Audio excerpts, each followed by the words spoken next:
Marido pede a separação. Naquela noite, enquanto minha esposa servia o jantar, eu segurei a sua mão e disse: "Tenho algo importante para te dizer." Ela se sentou e jantou sem falar uma palavra. Pude ver o sofrimento em seus olhos. De repente, eu também fiquei sem palavras. No entanto, eu tinha que dizer a ela o que estava pensando. Queria o divórcio. E abordei o assunto calmamente. Ela não parecia irritada pelas minhas palavras e simplesmente perguntou em baixa voz: "Por quê?" Eu evitei respondê-la, o que a deixou muito brava. Ela jogou os talheres longe e gritou: "Você não é homem?" Naquela noite, nós não conversamos mais. Pude ouvi-la chorando. Eu sabia que ela queria um motivo para o fim do nosso casamento, mas eu não tinha uma resposta satisfatória para esta pergunta. O meu coração não pertencia mais a ela, e sim a Jane. Eu simplesmente não amava mais a minha esposa. Sentia apenas pena dela. Sentindo-me muito culpado, rascunhei um acordo de divórcio, deixando para ela a casa, nosso carro e 30% das ações da minha empresa. Ela tomou o papel da minha mão e o rasgou violentamente. A mulher com quem vivi os últimos 10 anos se tornou uma estranha para mim. Eu fiquei com dó deste desperdício de tempo e energia, mas eu não voltaria atrás no que disse, pois amava Jane profundamente. Finalmente, ela começou a chorar alto na minha frente, o que já era o esperado.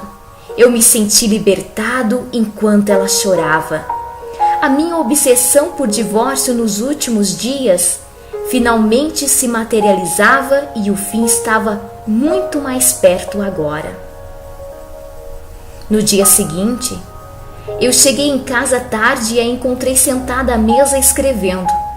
Eu não jantei, fui direto para a cama e dormi imediatamente, pois estava cansado depois de ter passado o dia com a Jane. Quando acordei no meio da noite, ela ainda estava sentada à mesa escrevendo. Eu a ignorei e voltei a dormir. Na manhã seguinte, ela me apresentou suas condições. Ela não queria nada meu, mas pedia um mês de prazo para conceder o divórcio. Ela pediu que durante os próximos 30 dias a gente tentasse viver juntos de forma mais natural possível. As suas razões eram simples. O nosso filho faria seus exames no próximo mês e precisava de um ambiente propício para preparar-se bem, sem os problemas de ter que lidar com o rompimento dos seus pais. Isso me pareceu razoável, mas ela acrescentou algo. Ela me lembrou do momento em que eu a carreguei para dentro da nossa casa no dia em que nos casamos e me pediu que durante os próximos 30 dias eu a carregasse para fora da casa todas as manhãs. Eu então percebi que ela estava completamente louca, mas aceitei a sua proposta para não tornar os nossos próximos dias ainda mais intoleráveis. Eu contei para Jane sobre o pedido da minha esposa e ela riu muito e achou a ideia totalmente absurda. Ela pensa que impondo condições assim vai mudar alguma coisa? Melhor ela encarar a situação e aceitar esse divórcio, disse a Jane em tom de gozação. Minha esposa e eu não tínhamos nenhum contato físico havia muito tempo. Então, quando eu a carreguei para fora de casa no primeiro dia, foi totalmente estranho. Nosso filho nos aplaudiu dizendo: "O papai está carregando a mamãe no colo." Suas palavras me causaram constrangimento. Do quarto para a sala, da sala para a porta de entrada da casa. Eu devo ter caminhado uns 10 metros carregando a minha esposa no colo. Ela fechou os olhos e disse baixinho: Não conte para o nosso filho sobre o divórcio. Eu balancei a cabeça, mesmo discordando, e então a coloquei no chão, assim que atravessamos a porta de entrada da casa. Ela foi pegar o ônibus para o trabalho e eu dirigi para o escritório. No segundo dia, foi mais fácil para nós dois. Ela se apoiou no meu peito, eu senti o cheiro do perfume que ela usava. Eu então percebi que há muito tempo não prestava atenção nessa mulher. Ela certamente havia envelhecido nestes últimos 10 anos. Havia rugas no seu rosto, seu cabelo estava ficando fino e grisalho. O nosso casamento teve muito impacto nela. Por alguns segundos, cheguei a pensar no que havia feito para ela estar neste estado. No quarto dia, quando eu a levantei, senti uma certa intimidade maior com o corpo dela. Essa mulher havia dedicado 10 anos da sua vida para mim. No quinto dia, a mesma coisa. Eu não disse nada a Jane, mas ficava cada dia mais fácil carregá-la do nosso quarto à porta da casa. Talvez meus músculos estejam mais fortes com o exercício, assim pensei eu. Certa manhã, ela estava tentando escolher um vestido. Ela experimentou uma série deles, mas não conseguia achar um que a servisse. Com um suspiro, ela disse: "Todos os meus vestidos estão grandes para mim." Eu então percebi que ela realmente havia emagrecido bastante. Daí a facilidade em carregá-la nos últimos dias. A realidade caiu sobre mim com uma ponta de remorso. Ela carregava tanta dor e tristeza em seu coração. Então, sem pensar, eu estiquei o braço e toquei os seus cabelos. Nosso filho entrou no quarto nesse momento e disse: "Pai, está na hora de você carregar a mamãe."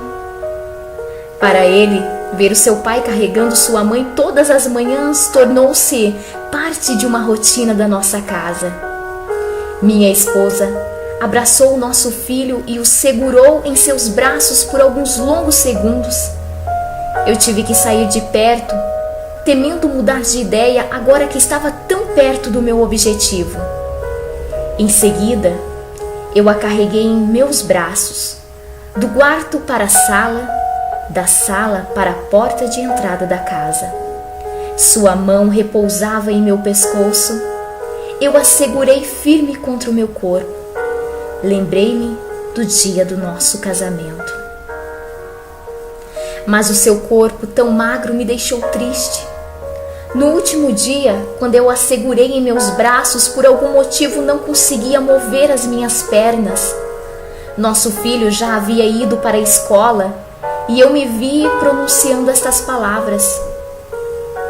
Eu não percebi o quanto perdemos a nossa intimidade com o tempo. Eu não consegui dirigir para o trabalho. Fui até o meu novo futuro endereço, saí do carro apressadamente, com medo de mudar de ideia, subi as escadas e bati na porta do quarto. Jane abriu a porta e disse: "Oi." Então eu disse a ela: "Desculpe, Jane, eu não quero mais me divorciar." Ela olhou para mim sem acreditar e tocou na minha testa. "Você está com febre?" Eu tirei sua mão da minha testa e repeti: "Desculpe, Jane, eu não vou me divorciar. Meu casamento ficou chato porque nós não soubemos valorizar os pequenos detalhes da nossa vida e não por falta de amor. Agora eu percebi que desde o dia em que carreguei minha esposa no dia do nosso casamento para nossa casa, eu deveria segurá-la até que a morte nos separasse." Jane então percebeu que era sério, me deu um tapa no rosto, bateu a porta na minha cara e pude ouvi-la chorando compulsivamente. Eu voltei para o carro e fui trabalhar. Na loja de flores, No caminho de volta para casa, eu comprei um buquê de rosas para minha esposa. A atendente me perguntou o que eu gostaria de escrever no cartão. Eu sorri e escrevi: eu te carregarei em meus braços todas as manhãs, até que a morte nos separe. Naquela noite, quando cheguei em casa com um buquê de flores na mão e um grande sorriso no rosto, fui direto para o nosso quarto, onde encontrei minha esposa deitada na cama. Ela estava morta. Minha esposa estava com câncer e vinha se tratando havia vários meses. Mas eu estava muito ocupado com a Jane para perceber que havia algo errado com ela. Ela sabia que morreria em breve e quis poupar o nosso filho dos efeitos de um divórcio. E prolongou a nossa vida juntos, proporcionando ao nosso filho a imagem de nós dois juntos todas as manhãs. Pelo menos, aos olhos do meu filho, eu sou um marido carinhoso. Os pequenos detalhes da nossa vida são os que realmente contam em relacionamento. Não é a mansão, o carro, as propriedades, o dinheiro no banco. Estes bens criam um ambiente propício à felicidade, mas não proporcionam mais do que conforto. Portanto, encontre tempo para ser amigo do seu parceiro. Faça pequenas coisas um para o outro, para mantê-los próximos e íntimos. Tenham um casamento real e muito feliz.